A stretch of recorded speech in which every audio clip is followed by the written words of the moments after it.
part 2 of our series on John Wayne Gacy, The Killings Continue. Today, we'll follow the adventures of Pogo the Clown as he finds, tortures, and murders several more innocent young men. At one point, Gacy's crawl space is so filled with corpses that he must resort to other means to hide the bodies.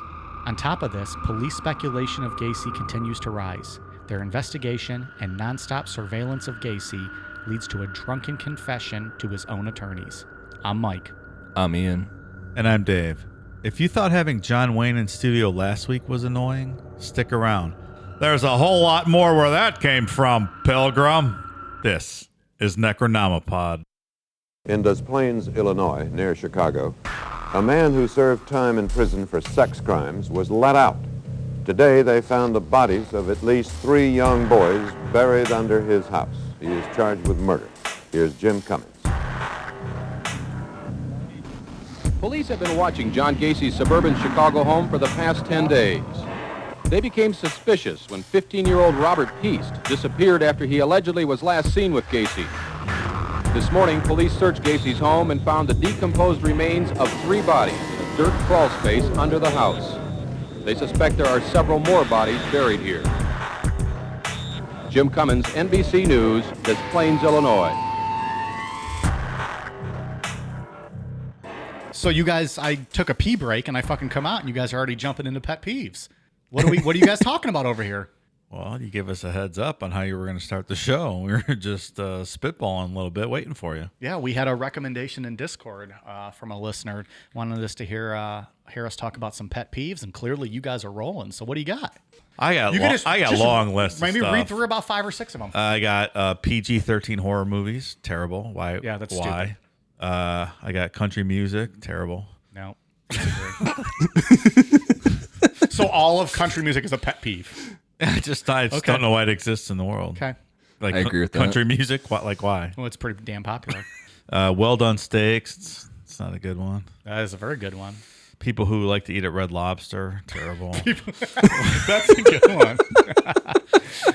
Like, it's not good. You're at Red Lobster. Like, find a real seafood restaurant. Like what the fuck is wrong with you? Red Lobster's like the Applebee's of like That's terrible. Like, you can find something that you can eat there, but like It's not good. Like, you don't brag about going to Red Lobster. Yeah, but Red Lobster having overcooked like lobster, you can bounce off the table because it's fucking cooked 3 times as long as you it can go should to be. McDonald's and get a filet of fish. It's the same thing. Yeah, there's better quality. Yeah. The filet of Actually, fish. the filet of probably. fish is fucking delicious. Actually, I don't know why I'm Well, I acting like guess I don't. lack of critical thinking. I don't appreciate that.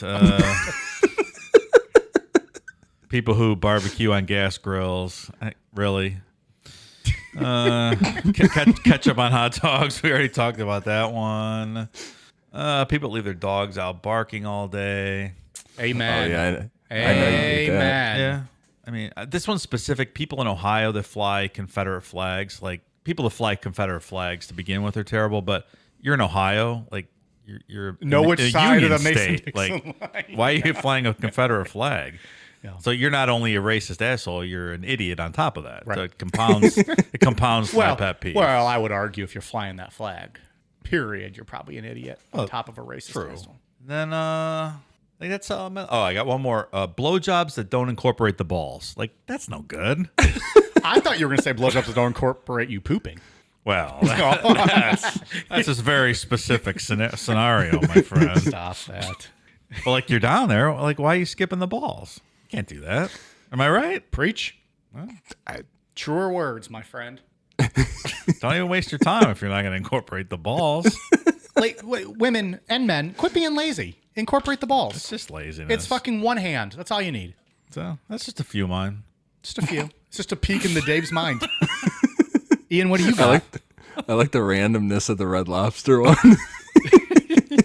that one really Just popped in my head. Ian, what do you got? The first one that popped in my head was just because it happened to me yesterday. When you're at a 4-way stop sign and the other person has the right of way, but they just wave you on anyways, I can't stand that. I'm like, you have the right of way. Just drive your vehicle. How dare you be nice to Ian? You're wasting time here. Just drive. Yeah, he's exactly right, because people do that a lot out here. I don't disagree. They pull up, they're there 3 seconds before you, then you pull up and they go, "Oh, go ahead." But if you would have just went and you weren't a dumb motherfucker, I wouldn't have had to wait at all. You I would have slowed just this whole you would have process been by gone. waving, Of course. and now I have to look and see that you're waving, Yeah. and then we go, and then it's like a whole start and stop gimmick, and You're throwing. fuck you. You're throwing a. Meanwhile, the guy with the truck and the Confederate flag has already blown through the stop sign by waiting for us. So he's fucking peeling out, trying to go buy his. You're new stopping dip. the cog. It's not spinning. Things aren't working properly when you do that. As you were, Ian. Keep pontificating. I can't really think of any other ones off the That top was of my his head. only one. That's it. He's ready to kill someone over that. And then don't stand too close to him. Yeah, don't stand too close. Also, to me. don't ask him to go camping. Yeah, Well, and- do not ask me to go camping. And don't eat cookies at the end of a long night drinking with Ian. He won't like that either. Well, that's true. You know what? There's an odd thing that really drives me fucking nuts. Is if you put soap, like liquid soap, on something dry, I can't fucking handle that at all. Like if you're washing, like if you just like grab a dirty plate and start putting liquid soap on it before water's even running, I don't know why, but it drives me absolutely nuts. Very specific. I don't disagree. I think I'm okay. Or like if I'm washing get my it wet hands, I first. have. Yeah, Yeah, like if I'm washing my hands, I got to get them wet first. Yeah, you don't put soap on dry hands. No. So you don't like to go in dry. I get that. Who does? Who does, Dave? That's all I got. Not on this battlefield. All right, I'll run through a quick list of mine. People who don't use turn signals. Fuck you. Use a blinker. It's rude. People who boil microwave hot dogs. Fuck you. That's the most disgusting way to ruin a hot dog. What if you don't have time? No, don't eat hot dogs then. Open up a can of SpaghettiOs and eat those. Don't microwave a hot dog. That's just disgusting. All That's right. when they get like the tumors on them. They get all plump and fat. true. Obviously, we discussed this in a past episode when cashiers give you the bills first and then the change. Don't do that. Mortal sin. Sure. Change first, Sure. then the cash. People who say scenario instead of scenario. You should be punched in the face for that. People who drive too slow. Don't like that. Get out of the fast lane. Get out of the way. I agree with that. You're not being safe. You are a moving chicane, and you are causing danger to everyone else out there. Don't drive fucking slow. I just bump them and I push them out of the There way. you go. Hey, that's the way, brother. People who say that wrestling's fake, and then I don't mind that you don't like wrestling. That's okay. But then don't tell me wrestling's fake, and then that your favorite movie is Grey's Anatomy, or your favorite show is Grey's Anatomy, or The Walking Dead, or Seinfeld, or Friends. All shows that are fake. Just saying. I don't like when I text or email someone and they call me in response. Fuck you. No. There's a reason why I sent you a message. I will purposely ignore your call and then text you back or email you back. Don't call me. I don't like when non-beer drinkers or beer drinkers who only drink very casually insult IPA. Motherfucker, you're not going to go up and tell Barry Bonds how to do his home run stance and how to swing a bat. Let the beer drinkers worry about what the good beer is. Does this include me when I insult IPAs? No, because Dave, you're actually a beer drinker. Okay. Like, I mean, you drink your alcohol. I do. The people who casually, or like their only drink is like the fucking Line and Kugel, like shandies or Okay. whatever. Like, step off, let the professionals handle their alcohol. Just saying. People who still think Facebook is cool. It's not. It's for like your parents and older folk. It's not like the hip thing anymore. You could still be on it. That's fine. It's just not cool anymore. And I just need you to know that. People who bring beer to parties, but like just bring the 12 pack, not a cooler. Like, don't walk around with the 12 pack. Your beer is getting warm all night. Bring a fucking cooler or ask to put it in the fridge. Well, and they're rude and they assume there's going to be room in the fridge for their beer. But I don't even mind if they ask for that. Like, that's fine. Don't just like set it down though and like drink from that all night. Your beer's getting warm. It's going to get all sweaty. True. Eating in bed or eating in the shower. Don't like any of that. Don't fucking do it. It's gross. It's weird. Just saying. I came prepared tonight. I think that's all I had. Oh, and then I learned by doing our Patreon that I have a lot of pet peeves with that involves our Discord, but I'm not going to call people out because I don't want to ignite a riot. Really? Yeah. Because then people will just start doing the shit that pisses me off. That's even true. More. There's a lot of things that people do in Discord that are pet peeves of mine. He doesn't like when you tag everyone in post because it blows up his phone. I really hate it. For meaningless messages, don't do it, please. They're like, "Oh, good morning, everyone," and then Mike's like, "Oh, you're up out of bed. Well, That's no, great." in all fairness, I have all my notifications turned off. Oh, So okay. I don't see it, but it's still. Maybe we should say Like, that. oh, So look, you don't- look you what I'm don't- having for lunch, everyone. It's a hot dog with ketchup on it. Oh, great. Well, don't get me wrong. I'm all for a hot dog pick, Oh, all right. but I'm just saying, anyways. Now I'm going to be I'm even more so the most hated one of this show when we fucking piss off our loyal fan base. I do not like the @everyone usage in the Discord. All right, I guess that's all mine. All right, Ian, where do we pick up? I believe we had just introduced a clown. Yeah, last week we left with Gacy creating his infamous character Pogo the Clown. He performed as Pogo at numerous local parties, political functions, charitable events, and children's hospitals. His other clown character, Patches, was used at the grand opening of stores of his PDM clients. Gacy designed his own clown costumes and taught himself how to apply the clown makeup. His clown makeup is pretty interesting because from what I was reading, there's a whole psychology behind clown makeup, and if you go to clown school, how to do your makeup, and you want all like the smile and around the eyes and everything, you want it all to be rounded because it's welcome. I guess there's like some psychology. Yeah, it's more welcoming. It's less, Or you don't want to look like a fucking juggalo. Well, it softens the look, right? Right, and if you look at Gacy as Pogo, everything is jagged and like sharp points. Is there any video out? I've seen the pictures. Is there a video of him doing the clown show anywhere? I'm not sure. I didn't see that anywhere. That'd be interesting. Yeah. He is a terrifying looking motherfucker. And I'm just gonna say, if you want your profession, if like that's your goal in life to be a clown, that's a highly suspect suspect field to go down. Damn, pal. Tell Bozo that. Yeah, you just alienated. That's half our fan base. I think are clowns. Gacy was also known to occasionally remain in his clown costume after a performance. On several occasions, he is known to arrive dressed in his clown outfit at his favorite bar, the Good Luck Lounge, with the explanation that he had performed a charitable event and was stopping for a drink before heading home. I believe that's called a cool-down beer in these circles. Yeah. Gacy later stated acting as a clown allowed him to, quote, regress into childhood. By 1975, Gacy had told his wife that he was bisexual. After the couple had sex on Mother's Day that year, he informed her that this would, quote, be the last time they would ever have sex. He began spending most of his evenings away from home, only to return in the early hours of the morning with the excuse that he had been working late. I regret to inform you, Mrs. Gacy, that Pogo will no longer be placing his stick inside you. And they stayed married for a while after that, too. He was a good guy. That's pretty fucked up. And the weird thing, too, with him is like he was very adamant that he was not gay. That he would not admit that at all. What was his wife's reasoning? Like, you already have all these suspicions about the way he's acting, coming home late. We're about to talk about, seeing these kind of clues of young boys being around, and now he's telling you he's never going to fuck you again. Why at that point do you not just say, motherfucker, bye? Well, he was providing. I mean, he was a semi-wealthy guy at this point. And he was so you think that's doing like well. she's just because of that? Like, just he's going to take care of me and the kids? I mean, he was making $200,000 a year in 1975 money.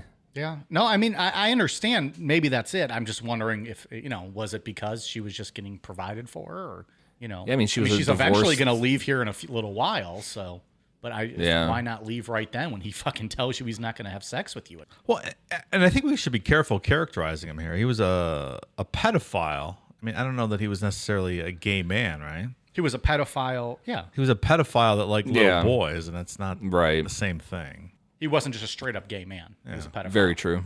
His wife observed Gacy bringing teenage boys into his garage and also found gay pornography in men's wallets and identification cards inside the house.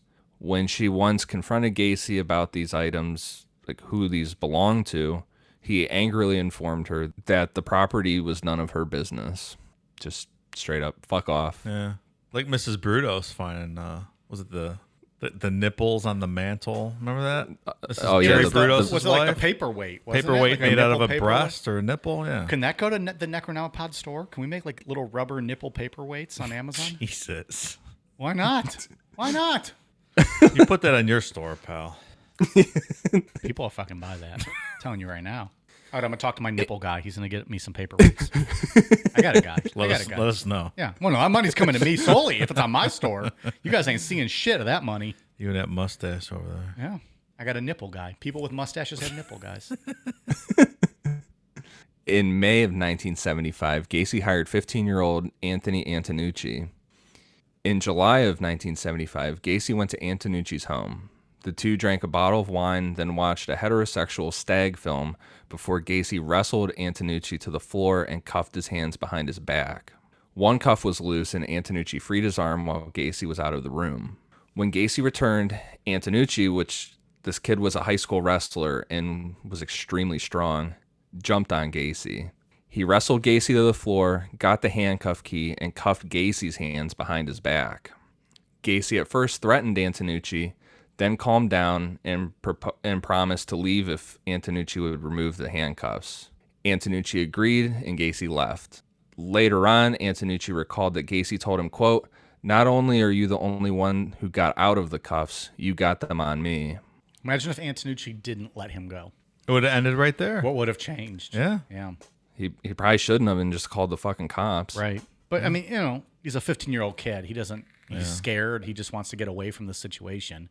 Plus, high school wrestling. What's that? That's fake. Like, you can't even jump off the top rope in high school wrestling. I mean, if you... That's not real wrestling. You can't power bomb a motherfucker through a table. What are you... You're wasting your time. What are you going to do? Just, like, grapple a guy? Pin his shoulders to the mat? Ooh, that's impressive. A one count? Yeah. That's not even a real count. Motherfucker, do a moonsault off the top rope. Now I'm watching. But, of course, my wrestling's fake. 1 week after the attempted assault on Antonucci, on July 31st, 1975, another of Gacy's employees, an 18-year-old from Lombard, John Bukovich, disappeared. Bukovich's car was found parked near the corner of Sheridan and Lawrence with his jacket and wallet inside and the keys still in the ignition. Days before the disappearance, Bukovich had confronted Gacy over 2 weeks of outstanding back pay. Bukovich's father, a Yugoslav immigrant, called Gacy, who claimed he was happy to help search for his son, but was sorry Bukovich had, quote, run away. When questioned by the police, Gacy said that Bukovich and two friends had arrived at his house demanding the overdue pay, but that a compromise had been reached and all three had left. Over the following 3 years, Bukovich's parents called the police more than 100 times, urging them to investigate Gacy further, but they never did. Well, here's another instance where quite possibly could have ended. Oh, can you imagine being those parents? 100 times you call them. Yeah. And they're just not doing jack shit about it. I mean, and looking back at this, it's very sloppy, and it's a case of, shitting where you eat. Like, he's picking off people that work for him. Like, it's just not smart. Do you think it had a lot to do with his personality, though? Like, he was like a political leader. He was a friendly guy. He thought he was untouchable, He was a successful business. So the police were just like, nah. I mean, I think that's part of it. that's old. That's old. John Gacy. Yeah. We go Sure. to parties at his house all the time. Yeah. Meanwhile, there's, 30 fucking corpses in his attic. Oof. We didn't get to that part yet. Teaser. Gacy later admitted to encountering Bukovich exiting his car at the corner of West Lawrence Avenue and waving to attract his attention. He invited Bukovich back to his home to settle the issue of his overdue pay. His wife and stepchildren were visiting his younger sister in Arkansas. Gacy offered Bukovich a drink and then tricked him into allowing his wrist to be cuffed behind his back. I'm sorry. I just don't know how this happens. Yeah, I don't get what was so persuasive about him that he would get these kids to do that. Well, they're young kids and they're drinking. I mean, they're already, inebriated. And he's just saying, oh, let's play a game. Let me show you, how I do this. I guess. I don't think it'd be, I don't know. I don't think it's that far-fetched. There's zero chance that anyone would ever get me to do this. But you're a grown adult man who's very intelligent. These are young boys, impressionable even at boys that who are age, drunk. You don't think don't if know. you had like your first couple drinks that you had ever had in your life, you're hanging out with a very powerful man, you're now buzzed, and he's just saying like, "Let me show you something." Oh man. I mean, it's easy I'm just to very say. claustrophobic, and I Well, okay, I don't disagree I just with don't that. see myself going for that. But yeah, point taken. I agree. I'm pretty claustrophobic too. I wouldn't like the idea. Well, I've been in handcuffs. So listen up, cops. You ever try to cuff me, we're gonna have a fucking problem. Oh boy, ooh, that could come back and hurt you in court. Gacy said he, quote, sat on the kid's chest for a while before he strangled him. He initially stored Bukovich's body in his garage, intending to later bury the body in the crawl space.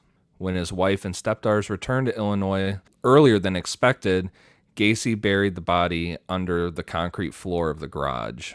And then again, just a reminder from last week, Gacy was a big, thick guy. Like sitting on your chest, you're not going to be able to breathe. Oh, he's a big fat ass Yeah. for sure. Yeah. Yeah. How tall? He was pretty short too, right? Just short and like thick. Yeah, like your typical Chicago-looking gentleman. Yeah, I mean, really, Yeah. for real. Short, thick mustache. You know, Yeah. the Bears. That guy. Yeah. Probably fucking like deep dish pizza, like all those pieces of shit. In addition to being the year of his business expanding, Gacy freely admitted 1975 was when he also began to increase the frequency of his searches for sex with young males. He often referred to these searches as, quote, cruising. Following a heated argument regarding her failing to balance a checkbook correctly in October of 1975, Carol Gacy asked her husband for a divorce. So she There you finally go, had Mike. enough of this shit. She's done. Oh, that over a checkbook thing. Yeah. Like, oh, it wasn't Final straw. It wasn't sleeping with underage boys or dressing like a clown or not having sex with me. This is a fucking checkbook. She was a stickler for Just saying. numbers. Just saying. Gacy agreed to his wife's request, although by mutual consent. Carol continued to live at 8213 West Summerdale until February of 1976, when she and her daughters moved into their own apartment. 1 month later, on March 2nd, Gacy's divorce was finalized. For the most part, Gacy remained his normal, charming self, but several neighbors noticed erratic changes in his behavior after his 1976 divorce. This included keeping company with young males, hearing his car arrive or leave in the early hours of the morning, or seeing lights in his home switch on and off in the early hours. One neighbor later recollected for several years she and her son had repeatedly been awoken by sounds of muffled, high-pitched screaming, shouting, and crying in the early morning hours, which she and her son identified as coming from a house adjacent to theirs on Summerdale Avenue. Oh, but we didn't bother telling anyone, right? Right. Yeah, you might want to call the police if you repeatedly hear that stuff. I will forever think of seeing lights in the home switch on and off in the early morning hours. That will forever remind me of the John Benet Ramsey story, where wasn't it the one neighbor said he saw like a light on in the kitchen at like 12 o'clock? or Between 1 12 a.m.? and 2, yeah. Yeah. Which would have been about Yeah. the time that they thought maybe somebody could have been eating pineapple at the table or whatever. I don't know. I always go back to the John Benet one because that story intrigues me so much. But I will forever think of lights on in the middle of the night. Yeah. I will think about that story. And coincidentally, parts 1 through 4 are available in the Necronomicon archives. Nailed There it. we go, more infringement. I think that's my new thing is infringing on Mike's bits. Taking all my shit. Yeah. Well, good luck, Pally. 1 month after his divorce was finalized, Gacy abducted and murdered 18-year-old Daryl Sampson. Sampson was last seen alive in Chicago on April 6, 1976. He was buried under the dining room with a section of cloth lodged in his throat. 5 weeks later, on May 14th, 15-year-old Randall Reffett disappeared while walking home from Senn High School. Reffett died of asphyxiation. His body was buried in the crawl space. Hours after Reffett had been abducted, 14-year-old Samuel Stapleton vanished as he walked to his home from his sister's apartment. Investigators later stated they believe both victims were murdered in the same evening. Guy's having a fucking divorce party. Yeah. Going nuts. On June 3rd, 1976, Gacy killed a 17-year-old Lakeview teenager named Michael Bonin. He disappeared while traveling from Chicago to Waukegan and was strangled with a ligature and buried beneath Gacy's spare bedroom. 10 days later, a 16-year-old uptown boy named William Carroll was murdered and buried in the crawl space.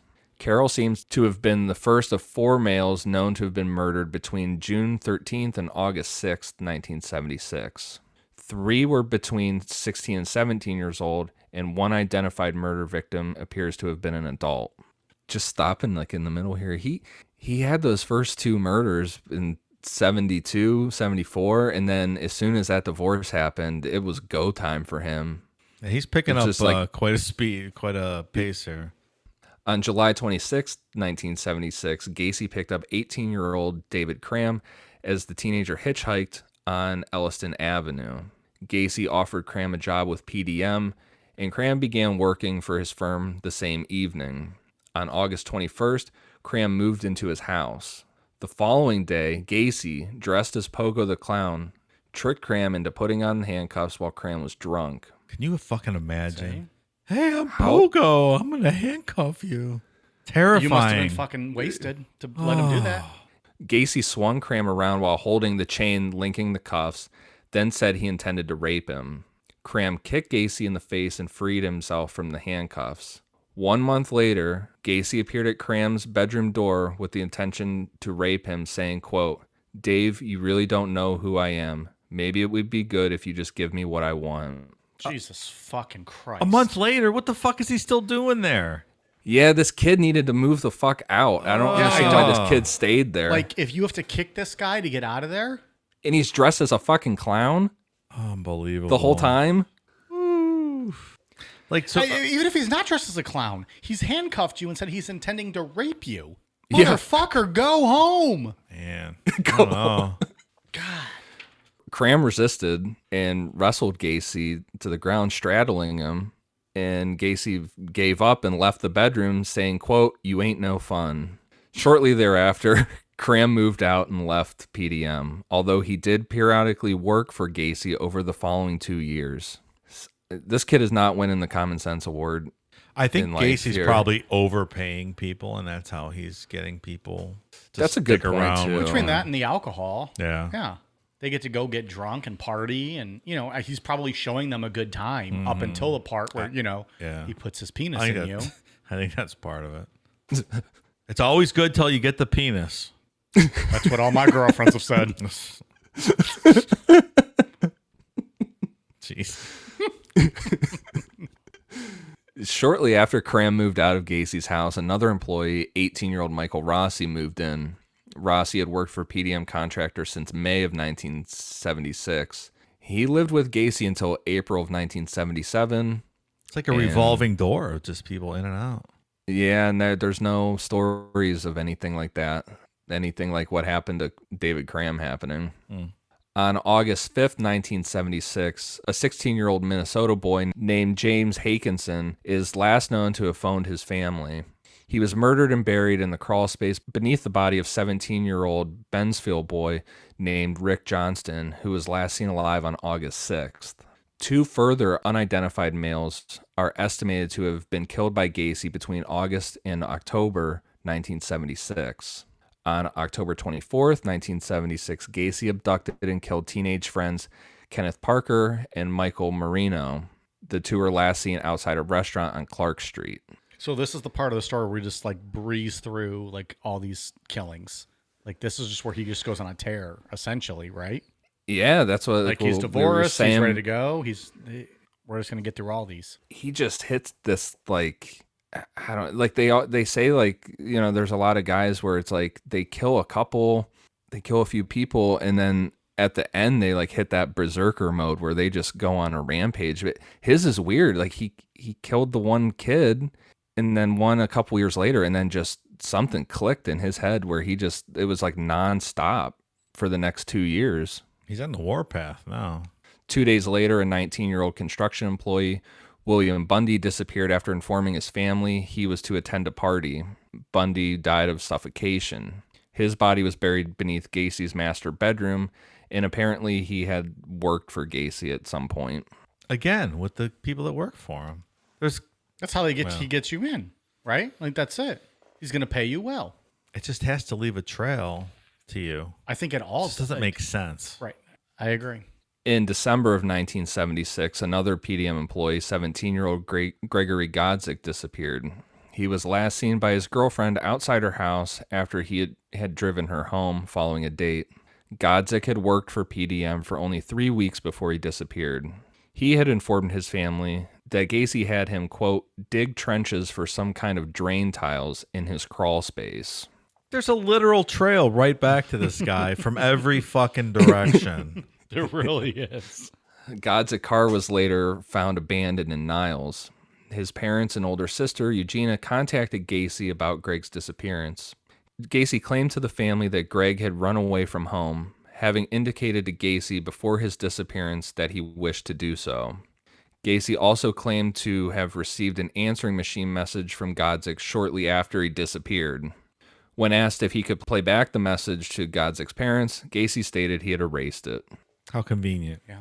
But this is the second time he's used this excuse as a kid ran away that worked for him. It's like, I don't understand how nobody put this stuff together sooner. Exactly. Well, it's what made me ask, like, is there just politics involved? Like, because he was a big name in the community, he was a successful businessman, he was a part of the Democratic Party. You know, did they just look the other way when these allegations came up, or when all this information came up? Or why did it take this long? Or is this just different parents reporting to different detectives and nothing's just tied together, which I think is often the case with police, right? Maybe it's that too. But I mean, you're all in the same, like, what, district, right? It's the same house where they're, like, the same area they're disappearing. But who knows who they're calling? Well, and just lazy ass cops. And realistically, it's probably a mixture of all of that. Sure. Really.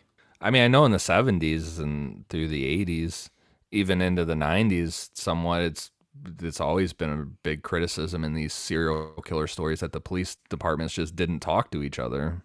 They didn't share information. And they probably didn't have the mechanism to share information a lot of times in the old days. On January 20th, 1977, John Zik, a 19-year-old acquaintance of Bukovich and Godzik, disappeared. Zik was lured to Gacy's house on the pretext of selling his Plymouth Satellite to Gacy, who later sold Zik's car to Michael Rossi for $300. Zik had recently purchased new license plates for his car, and his final paycheck remained with his employer. Between December 1976 and March 1977, Gacy is known to have killed an unidentified adult man. 20-year-old Michigan native John Prestige was visiting friends in Chicago when he disappeared on March 15th. Shortly before his disappearance, Prestige mentioned to friends he had obtained work with a local contractor. No cause of death could be determined for Prestige. He was buried in the northeast section of the crawl space. Gacy murdered one further unidentified boy and buried him in the crawl space in the spring or early summer of 1977, although the timing of this murder is inconclusive. On July 5th, 1977, Gacy killed a 19-year-old from Crystal Lake named Matthew Bowman. Bowman was last seen by his mother at a suburban train station. You know who else killed a bunch of people from Crystal Lake? No, Who's that? Jason Voorhees. Damn. They should document that. They should. The following month, Michael Rossi was arrested for stealing gasoline from a service station while driving John Zik's car. The attendant noted the license plate number, and the police traced the car to Gacy's house. When questioned, Gacy told officers that Zik had sold the car to him in February with the explanation he needed money to leave town. A check of the VIN number confirmed the car belonged to Zik. The police did not pursue the matter further, although they did inform Zik's mother that her son had sold the car to Gacy in February. It's just all leading to this guy, man. It really is. Like, there's put this just, shit it's together. so much. It's frustrating to read about. Like, I mean, it's hindsight, whatever. But, like, there's just, it points to one person. And he was sloppy as shit. And he didn't give a fuck. Nope.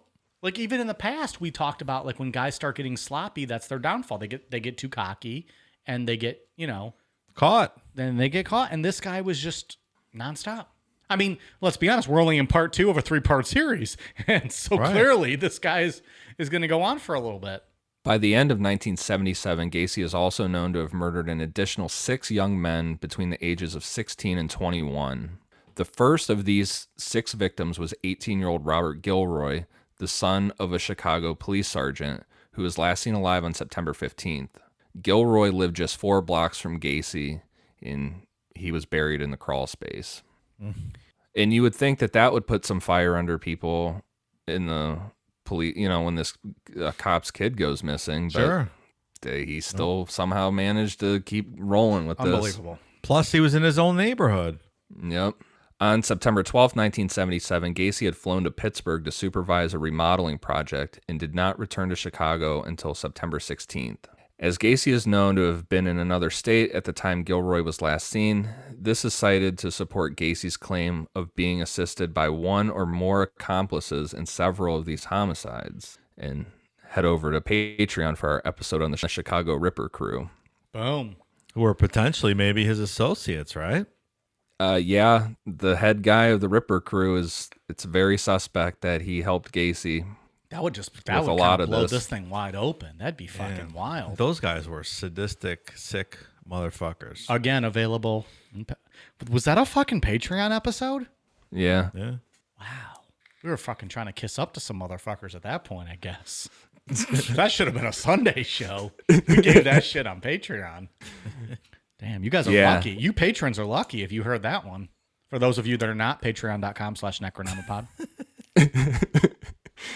Yeah, he the guy that was the head, that was kind of like the ringleader of the Ripper crew, worked for Gacy's construction company for a long time. One more thing, man. And he was quoted as saying something along the lines of, Gacy did it wrong. He was too sloppy. Jesus. 10 days after Gilroy was last seen, 19-year-old former U.S. Marine John Mowry disappeared after leaving his mother's house to walk to his apartment. Mowry was strangled and buried beneath Gacy's master bedroom. On October 17th, 21-year-old Minnesota native Russell Nelson disappeared. He was last seen outside a Chicago bar. Nelson was in Chicago to look for contracting work. He was murdered and buried beneath Gacy's guest bedroom. Less than 4 weeks later, 16-year-old Kalamazoo teenager Robert Winch was murdered and buried in the crawl space. On November 18th, 20-year-old father of one, Tommy Bowling, disappeared after leaving a Chicago bar.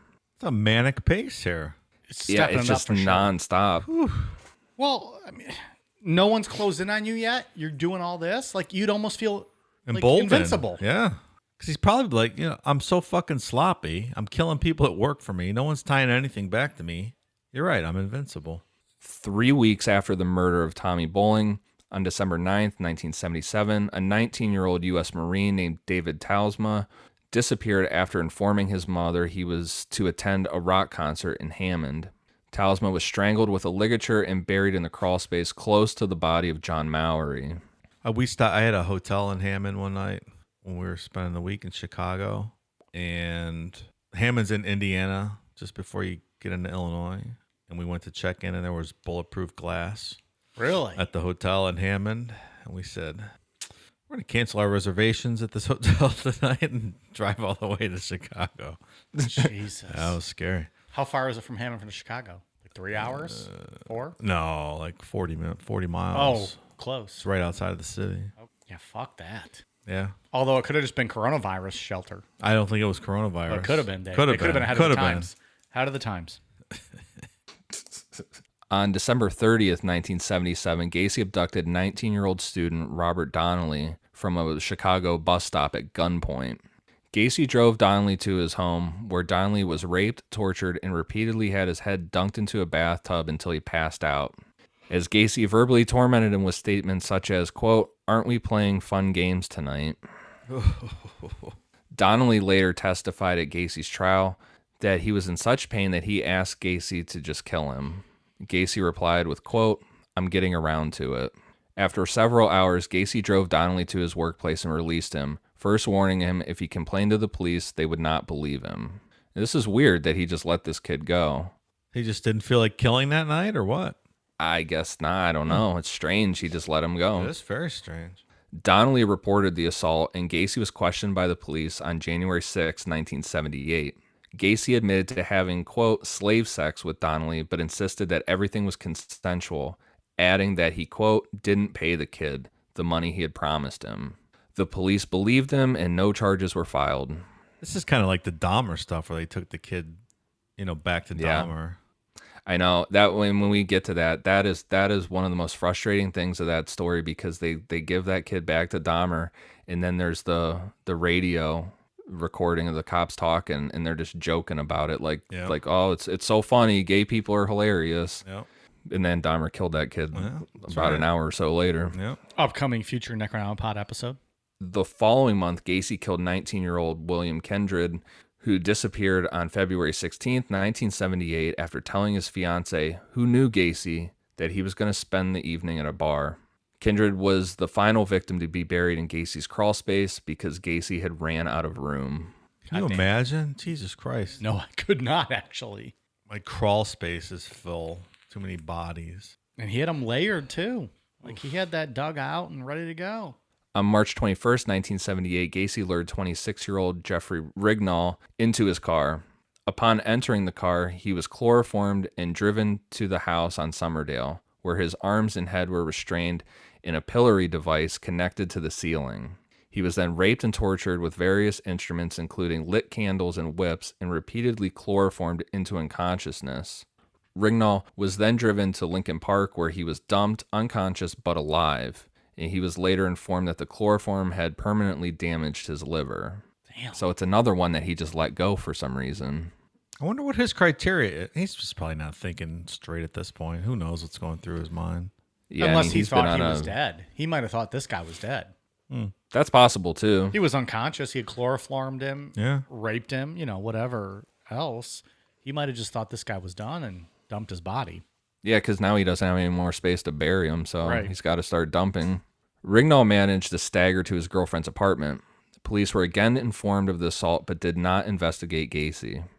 Rignall was able to recall the Oldsmobile, the Kennedy Expressway, and particular side streets. He and two friends staked out the Cumberland exit of the expressway when in April, Rignall saw the Oldsmobile, which he and his friends followed to 8213 West Summerdale. Police issued an arrest warrant, and Gacy was arrested on July 15th. He was facing an impending trial for battery against Rignall when he was arrested. Okay, so that's a start. Well, I just like how it takes this young guy and his friends to fucking do the police work here. Yeah, right. Well, at least they tracked him down, right? Good work. Yeah. I So mean, if it was me, I probably would have tracked him down and fucking killed him. Right. You know, I don't know. Fuck, man, I don't disagree. Like we said, the crawl space could store no further bodies. Gacy later confessed to the police that he initially considered storing bodies in his attic, but had been worried of complications arising from, quote, excessive leakage. Oh, like dripping from the That's ceiling? fucking disgusting, man. Yeah, well, and remember in part one, he stored the one kid in the closet, and he said that there was the body fluids leaking from his mouth and nose that were staining the carpet. You know, coincidentally, that was one of Mike's nicknames in college, excessive leakage, because he blew such big loads. The girls would go to class and they would drip puddles of jizz out on the floor. That is 100% true. That is a true story. I think Dave spoke to some of those girls. That's how he got that I information. interviewed him Yeah. when I was researching your college nicknames. Yep. Like, oh yeah, excessive leakage. He filled me up. I go to class. It's running down my leg all over the floor. Sitting there in world history. That's what that would have happened to. Or nursing, or, I think a couple of people slipped on their way out of class and ended up suing the college and making big settlements. Yep. Can't sue me. It's not my responsibility. Not your fault. Once it leaves my body, it's not my responsibility. You don't own the jizz ananymore. I don't. It's theirs at that Sure. point. Do They- with it they what took you want. ownership of Do it. with it what you want, ladies. Agree. Fucking gold mine around campus. If you can get some of that, you were a made woman. Well, because Gacy had ran out of space in the crawl space, he chose to dispose of his victims off the I-55 bridge into the Des Plaines River.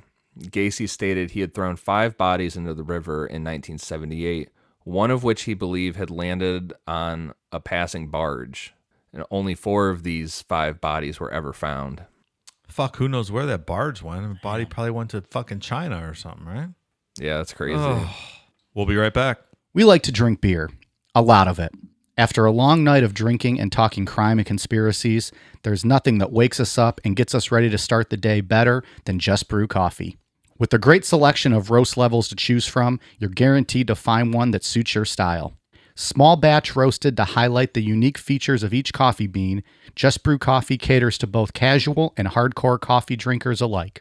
Since 2010, Just Brew Coffee has worked tirelessly to perfect the roasting process and technique, which has resulted in seriously delicious, always flavorful, and never bitter tasting coffee.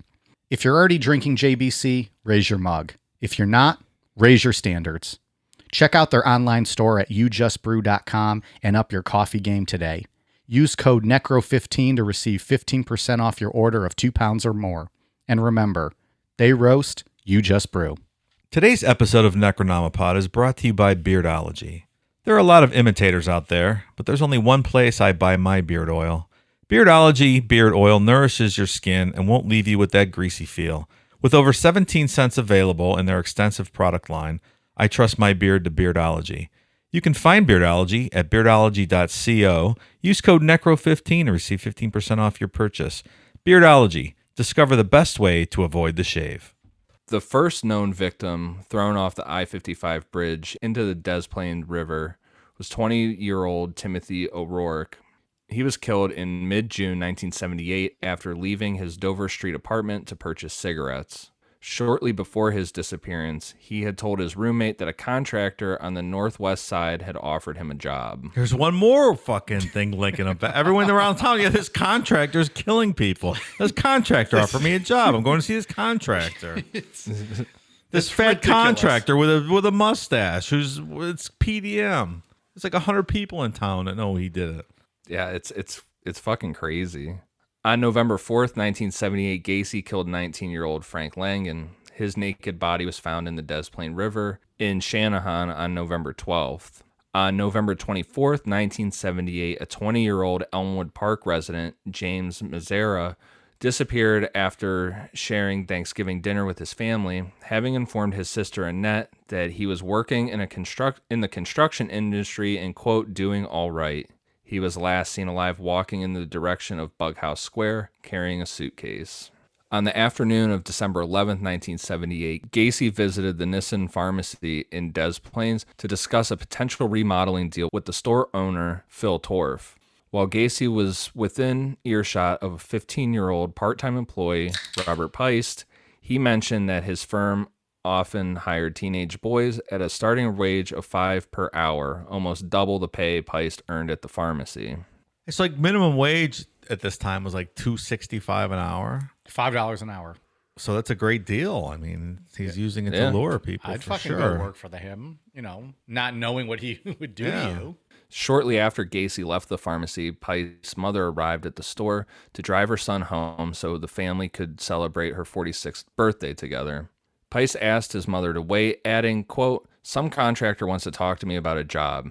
He left the store at 9 p.m., promising to return shortly. Peist was murdered shortly after 10 p.m. at Gacy's home. Gacy later stated that at his house, he asked Peist whether there was anything he, quote, wouldn't do for the right price, to which Peist replied he did not mind working hard. In response, Gacy stated, quote, "Good money could be earned by hustling," although Peist was dismissive of this statement. Gacy then tricked Peist into putting on handcuffs before stating, quote, "I'm going to rape you, and you can't do anything about it," as Peist began to cry. He also stated that he placed the tourniquet around Peist's neck, the boy, quote, crying scared. Gacy also admitted to having received a phone call from a business acquaintance as Peist lay dying, suffocating on his bedroom floor. That's just heartbreaking, this one. Ugh. Yeah, that's And I don't know, his recollections of the kid crying and stuff, it's like, Which probably happened in more of these situations, but for whatever reason, this is the one that he remembered that he told. Yeah. Right? Like, I would imagine this happened more often than not with some of these kids. Sure. When Peist failed to return, his family filed a missing persons report on their son with the Des Plaines police. Torf named Gacy as the contractor Peist had most likely left the store to talk with about the job. Oh, but finally, somebody. Yeah. Lieutenant Joseph Kozenzak, whose son, like Peist, had attended Maine West High School, chose to investigate Gacy further. Finally, someone did, right? Yeah, finally, one of these cops decided to do All it. it took was one person to start it, and then motherfucker, you're gonna find some shit. Mm-hmm. Having spoken with Peist's mother on the morning of December 12th, Kozenzak became convinced Peist had not run away from home. A routine check of Gacy's criminal background revealed he had an outstanding battery charge against him in Chicago and had served a prison sentence in Iowa for the sodomy of a 15-year-old boy. So last week we talked about that Iowa file being sealed completely when he left and when his parole was up, but apparently it was not sealed. Somehow this guy got a hold. Yeah. Somehow this guy got a hold of it. Whether he had an in with someone out in Iowa or whatever, but yeah, thank goodness, right? Yeah. Kozenzak and two other Des Plaines police officers visited Gacy at his home the following evening. Gacy indicated he had seen 2 boys working at the pharmacy, and he asked one of them, who he believed to be Peist, whether any remodeling materials were present in the rear of the store. He was adamant, however, that he had not offered Peist a job, and had only returned to the pharmacy shortly after 8 p.m., as he had left his appointment book at the store. Gacy promised to come to the station later that evening to make a statement confirming this, indicating he was unable to do so at the moment as his uncle had just died. When questioned as to how soon he could come to the police station, he responded, quote, "You guys are very rude. Don't you have any respect for the dead?" This fucking guy. Pretty bold. At 3:20 a.m., Gacy, covered in mud, arrived at the police station claiming he had been involved in a car accident. Upon returning to the police station later that day, Gacy denied any involvement in the disappearance of Peist and repeated that he had not offered him a job.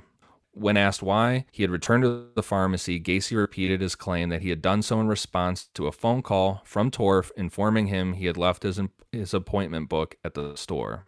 Detectives had already spoken with Torf, who stated he had placed no such call to Gacy. At the request of detectives, Gacy prepared a written statement detailing his movements on December 11th. I mean, the balls on this guy to show up at 3:20 in the middle of the night, just covered in mud. And We all know what he's doing. yeah, like if this is me, I'm But at coming the in a same time- suit with my attorney, and But I'm at the saying, same yes, time- sir, yes, ma'am. He's been doing this for years, and they've just overlooked him. Like, he's untouchable in his mind. Man, it is just crazy. Like, literally everything points to him, and no one's been investigating him yet. That's it. Yeah, you want to question me about murder? I'm showing up bulletproof. Yeah. And especially he had the money to be bulletproof. Yeah, You know what I He was mean? just arrogant. His cockiness, Arrogant, his sure. arrogance, which is like we see the downfall of just about all these people. Suspecting Gacy may be holding Peist against his will at his home, Des Plaines police obtained a search warrant for Gacy's house on December 13th. This search of Gacy's property revealed several suspicious items, including several police badges and a 6mm Bravada starter pistol inside an office drawer, and a syringe and hypodermic needle inside a cabinet in Gacy's bathroom. Investigators also found handcuffs, books on homosexuality and pederasty, 7 pornographic films, capsules of amyl nitrate, and an 18-inch dildo in Gacy's bedroom. A 39-inch long 2x4 with 2 holes drilled into each end, bottles of Valium and atropine, and several driver's licenses were found in the northwest bedroom.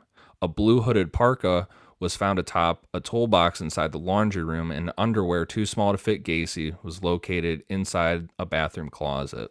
So nothing much. Yeah, Right? like what the fuck? Jesus. In the northwest bedroom, investigators found a Maine high school ring, but the ring was not Peist's. This ring was a class of 1975 ring engraved with the initials JAS. A photo receipt from Nyson Pharmacy was also recovered from a trash can alongside a section of nylon rope measuring 36 inches. All right. Gacy's Oldsmobile and other PDM work vehicles were confiscated by the Des Plaines police, who assigned 2 two-man surveillance teams to monitor Gacy on a rotational 12-hour basis as they continued their investigation into his background and potential involvement in Peist's disappearance. These surveillance teams consisted of officers Mike Albrecht and David Hashmeyer, and Ronald Robinson and Robert Schultz. The following day, investigators received a phone call from Michael Rossi, who informed investigators both of Gregory Godzik's disappearance and the fact that another PDM employee, Charles Hatula, had been found drowned in the Illinois River earlier that year. It's all piling on now. This is just absurd. It Absurd. really is. Like, the next paragraph should be, so they arrested John Wayne Gacy. He was found guilty and sentenced to death. And then that's it, right? Like, the story's done. There should not be a part 3. Yeah, no.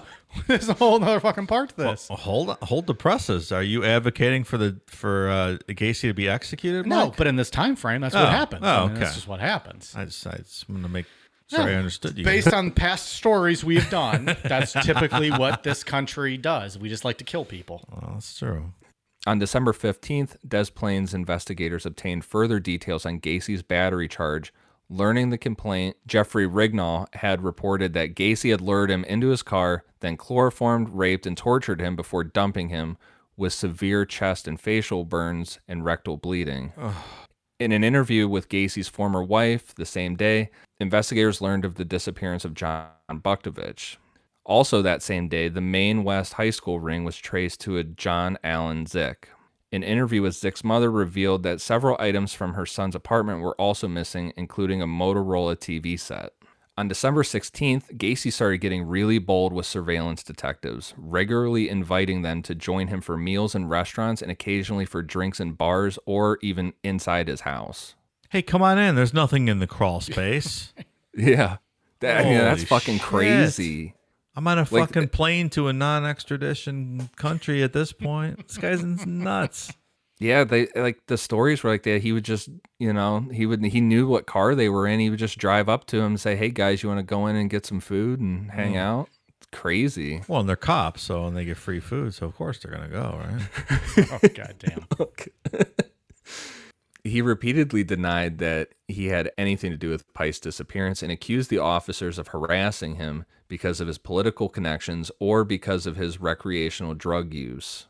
Knowing these officers were unlikely to arrest him on anything trivial, he openly taunted them about flouting traffic laws and succeeded in losing his pursuers on more than one occasion. So he would just fucking like run red lights and shit because he just knew they weren't going to arrest him on something. Yeah. Yeah. They only get you and kill you if you pass a bad $20 bill, not if you fucking murder 50 people. Because, That afternoon, Cram consented to a police interview in which he described Gacy's open-minded attitude regarding sex between males and his workaholic lifestyle. Cram also told that on one occasion, due to his poor timekeeping, Gacy had given him a watch explaining he had obtained the item, quote, from a dead person. On December 17th, investigators conducted a formal interview with Michael Rossi, who informed them Gacy had sold Zick's vehicle to him with the explanation that he had bought the car from Zick because Zick needed money to move to California. A further examination of Gacy's Oldsmobile was conducted on this date as well. In the course of examining the trunk of the car, investigators discovered small clusters of fibers which may have been human hair. These fibers were then sent out for further analysis. That evening, officers conducted a test using 3 trained German Shepherd search dogs to determine whether Pice had been present in any of Gacy's vehicles. The dogs were allowed to examine each of Gacy's vehicles, where one dog approached Gacy's Oldsmobile and laid on the passenger seat, in which the dog handlers informed investigators that was a, quote, death reaction, indicating that the body of Pice had been present in the vehicle. Oh, shit. Wow. Getting closer. Yeah. Somehow we still have a part 3. What I'm about to read here is so fucking bold and crazy. With all this going on, you got search dogs are taking all your shit. That evening, Gacy invited the surveillance detectives, Albrecht and Haschmeister, to a restaurant for a meal. In the early hours of December 18th, he invited them into another restaurant where over breakfast he talked about his business, his marriages, and his activities as a registered clown. At one point during the conversation, Gacy said, quote, clowns can get away with murder. So is he... Go ahead. No, Is he arrogant at this point, or was he like maybe drunk? Because if we're talking the early hours of the morning, so like my thought is he took them to dinner, they had drinks all night, and then they went to like breakfast when the sun was coming up. Was he just being drunk and bold, as we're about to talk about here just shortly? Or does he realize he's burnt at this point and he's just all out? You think zero he's fucks anymore? Like 0 fucks, or like wanting to get caught? I don't know. He's got to realize he's burnt at this point, right? Unless he's just that arrogant that he feels Or that drunk. he can Or get drunk. away with it. Or drunk. I mean, this guy's drinking. I think Ian's going to talk about here in a minute. Like, he's stressed. He's drinking. Maybe he wants to get caught just to be done with it. Also, what's a registered clown? Like, is there an underground unregistered clown where you get like cutthroat deals on your kids' parties? And Well, if you're unregistered, you're a juggalo. It's ridiculous.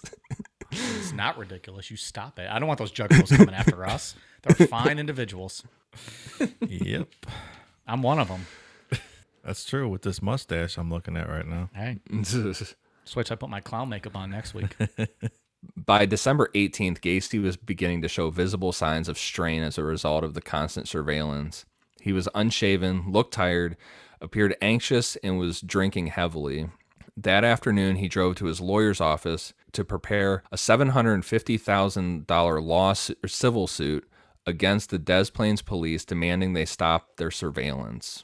Well, and that's what he should do, because they have no evidence on him. They're just harassing him, clearly. Right. That same day, the serial number of the Nissen Pharmacy photo receipt found in Gacy's kitchen was traced to 17-year-old Kim Byers, a colleague of Peist at the Nissen Pharmacy, who admitted when contacted in person the following day, she had worn the jacket on December 11th to shield herself from the cold and placed the receipt in the parka pocket just before she gave the coat to Peist as he left the store to talk with a contractor.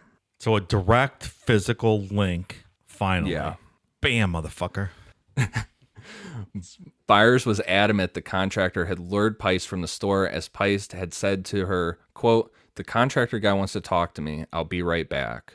This revelation contradicted Gacy's previous statements that he had no contact with Robert Peist on the evening of December 11th.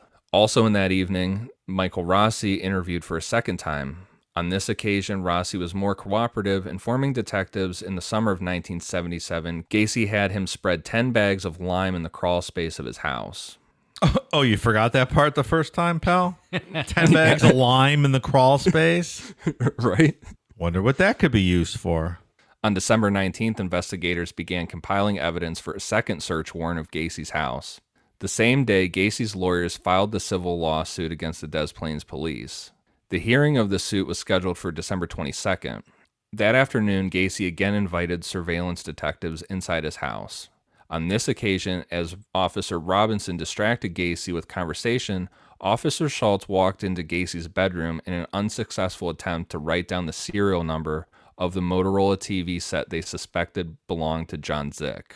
While flushing Gacy's toilet, this officer noticed a smell he suspected that could be of rotting corpses emanating from the heating duct. The officers who previously searched Gacy's house had failed to notice this, as on that occasion the house had been cold.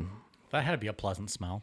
Oh, Fucking gross. sounds like probable cause to me. I don't know. That sounds like you should be in handcuffs right then and there. Yeah, that's it. Or they worry, like, they know he's the guy at this point. Do they worry that doing anything without a warrant jeopardizes the case? I guess I could see that. Yeah, like they want it like it's just a solid case that he can't fight. Yeah. Still, I mean, you're flushing a toilet and you smelling fucking rotting corpses. I mean, at this point, they have to know he's the guy. You know, I'm pretty sure they do. It's just a matter Yeah. of putting the case together, right? Yeah. Both David Cram and Michael Rossi were interviewed by investigators on December 20th. Rossi had agreed to be interviewed in relation to his possible links with John Zick, as well as the disappearance of Robert Peist. When questioned by Kozenzak as to where he believed Gacy had placed Peist's body, Rossi replied, quote, "In the crawl space. He could have put him in the crawl space." You think? A polygraph test showed his responses to questions to be inconclusive. However, upon agreeing to a subsequent visual test in which a map of Cook County was divided into 12 grid sections numbered 1 to 12, with Gacy's home marked in the 4th grid section, Kozenzak noted an extreme response in Rossi's blood pressure when asked, quote, "Is the body of Robert Peist buried in grid number 4? Upon hearing this question, Rossi refused to continue the polygraph questioning, although he did discuss further his digging trenches in the crawl space and remarked upon Gacy's insistence that he not deviate from where he was instructed to dig. Man, that is scary That's shit, right? fucking weird. It's like the whole crawl space was probably already filled up. He's like, you can only dig in this one little spot here, right? So you deviate, you're going that's to all come that's across left. bodies, yeah. All that's left. Or do we think this guy knew all along? There's suspicion that this Michael Rossi kid knew what was going on here and was one of the accomplices.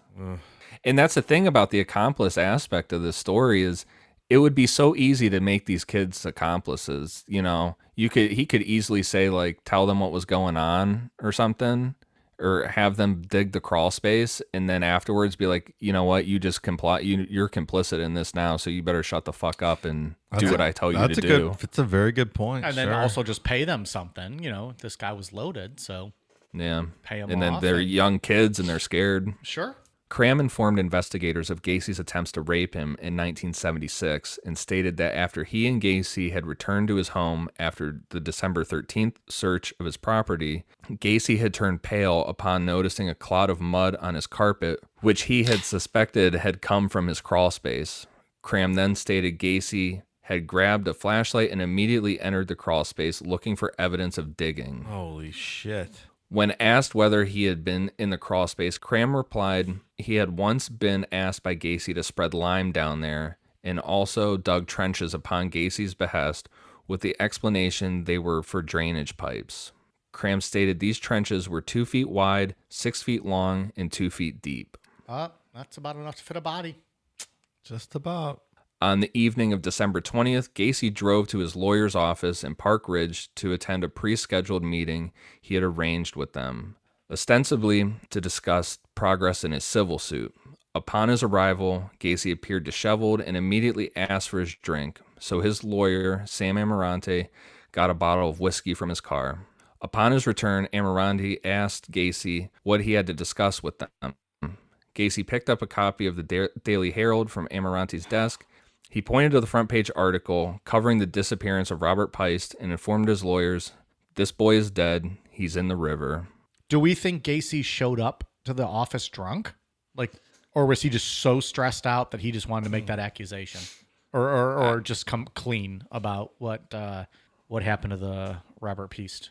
I think maybe he probably showed up drunk for what's about to happen here in this. Then asked for another drink and then just kind of spelled it out. Yeah. Well, as you were, continue. Over the following hours, Gacy gave a rambling confession that ran into the early hours of the following morning. He began by informing Amarante and Stevens that he had, quote, been the judge, jury, and executioner of many, many people, and that he now wanted to be the same for himself. He stated most of his victims were buried in his crawl space and others in the Des Plaines River. Gacy dismissed his victims as, quote, male prostitutes, hustlers, and liars to whom he, quote, gave the rope trick, adding that he occasionally awoke to find, quote, dead, strangled kids on his floor with their hands cuffed behind their back. He had buried their bodies in his crawl space as he believed, quote, they were my property. Ouch. Damn. As a result of the alcohol he had consumed, Gacy fell asleep midway through his confession, and Amarante immediately arranged a psychiatric appointment for Gacy at 9 a.m. that morning. Upon waking up several hours later, Gacy simply shook his head when informed by Amarante he had earlier confessed to killing approximately 30 people, stating, quote, well, I can't think about this right now. I've got things to do. Ignoring his lawyer's advice regarding his scheduled appointment, Gacy left their office to attend to the needs of his business. And that is where we will pick back up on part 3. He's like, I was only joking. I was drinking. I had a little too much to drink. Fellas. Come on. I was telling stories. Come on. If you're his attorneys, a psychiatric evaluation like the next morning after an extreme hangover, like motherfucker, I'd be committed after an extreme when I had a hangover. If you're going to try to, get me evaluated, or assessed, leave me the fuck alone. That just doesn't seem right. That quickly right after. What if Gacy had went out and killed someone else that morning? Do they bear any legal responsibility for not having contacted authorities based on an imminent threat of future criminal activity? Well, you mean after he left their office when he sobered up? Yeah. Or does the attorney-client privilege protect you in this scenario and you're not required to report the felony? In all fairness, he was drunk. You might just assume, or you could play the card, he's just a drunk guy. He's like Patrick Bateman in American Psycho when he That's true. called his attorney and Left like, a message. hey, great joke, Patrick. I was cracking up. It's a wild... American Psycho, fantastic movie. Yeah. This is a story, man. Next week, we'll get into the surveillance team finally closing in on him getting arrested, and the trial and all that stuff. Right? I feel like it should have happened this part. It just didn't. They fucking let this thing drag out with all this evidence. All right, Ian, you got anything else to wrap up this part with? Nope, I got nothing else. Dave, what do you got? I know you got something. Hell of a story, Pilgrim. He's back. That's all I got. He's back. We got some new patrons this week. Thank you very much to Mark Tully, Lindy Chapman, Abraham Guardo, Tiffany Bollinger, Rebecca Emmerich, Scott Martell, Jessica Weber, J.D. Brucker, Dawn Peterson, Kristen, Allie Hobensack, Holden Garmany, Richard Novetta, Thomas Hunt, and Reese Thieberge. Appreciate you guys very much. We are at patreon.com/Necronomipod. Ian, what do you got? Anything for us tonight? For iTunes, I have one for Awesomeberg19, Caleb G.E., Jimmy Troy, Mommy Dez, and Missy Town. Thank you guys for the awesome reviews. Appreciate it. Dave, any last shout-outs from your end? No, I got nothing. Fuck off, everybody. You don't give a shit. I really don't. All right, we are at Twitter, Instagram, Facebook, YouTube at Necronomipod. Appreciate your guys' support. We'll be back next week for part 3 of John Wayne Gacy. All right, you guys ready for a cool down beer? Cheers.